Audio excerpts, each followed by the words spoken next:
രാജാക്കന്മാർ രണ്ടാം പുസ്തകം അധ്യായം 22. യോശീയ ഭരണം ആരംഭിച്ചപ്പോൾ അവൻ 8 വയസ്സായിരുന്നു.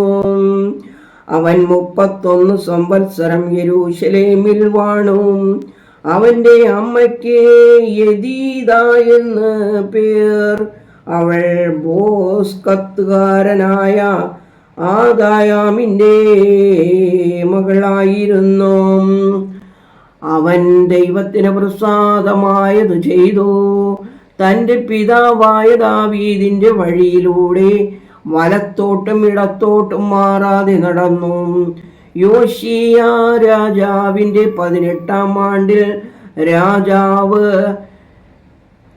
മെശുല്ലാമിന്റെ മകനായ അസല്യാമിന്റെ മകനായ ഷാഫാർ എന്ന എഴുത്തുകാരനെ ദൈവാലയത്തിലേക്ക് അയച്ചു പറഞ്ഞു,